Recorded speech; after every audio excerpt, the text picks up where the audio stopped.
Alors, Peugeot lance une offre à 5 € par jour. Voyons de quoi il s'agit. Face à l'envolée des prix des carburants, Peugeot a décidé de rendre accessible au plus grand nombre la voiture électrique préférée des Français, la i208, qui en effet était la voiture branchée la plus vendue au cours du premier semestre 2022.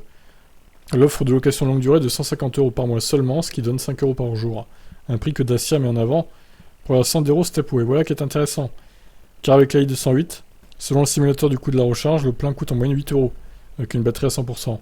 L'autonomie est de 362 km WLTP, soit 2,20 € pour faire 100 km. En comparaison, l'essence d'une PureTech 75 chevaux est annoncée à 5 litres au 100, soit environ 10 € de samplon, donc 4 fois et demi plus cher.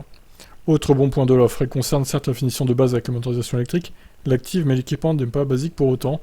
Il y a en série la clim, l'écran tactile 7 pouces, allumage des automatiques des feux, ou encore les rétros électriques. Mais où est la surprise? La mauvaise surprise. Il y a un premier loyer de 10 500 €. Alors, ça fait 4 500 moins le bonus du coup. Et il y a un loyer final à verser de 2 000 €.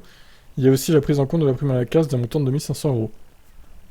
Certes, là aussi, pour acheter une électrique, pas de condition de revenu. Mais il faut avoir le véhicule à mettre au rebut. L'offre étant réservée à ceux qui ont accès à la prime. Pour rappel, ça doit être un essence d'avant 2006 ou un diesel d'avant 2011. C'est fini? Pas vraiment. L'offre de location sur seulement 24 mois prend en compte 500 km par mois et c'est tout, selon Peugeot. C'est un kilométrage qui correspond à la plupart des utilisateurs de la citadine.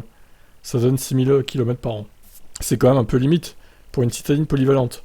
Vous voyez, il y a davantage sortir de la ville qu'une Twingo électrique. Bah c'est clair, c'est plus que limite. Le kilomètre en plus, ce sera 7 centimes, donc 7 € les 100 km.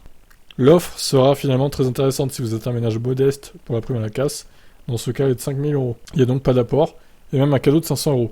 Là, on a bien une 208 à 150 € par mois pour 500 km par mois. Ouais, bon, au final, pas terrible comme offre. Je pense qu'ils auraient pu faire mieux.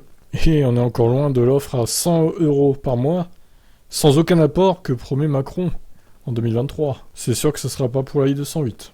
La batterie est trop grosse. Et le prix de la voiture est trop gros aussi. Allez, je vous laisse commenter, ciao.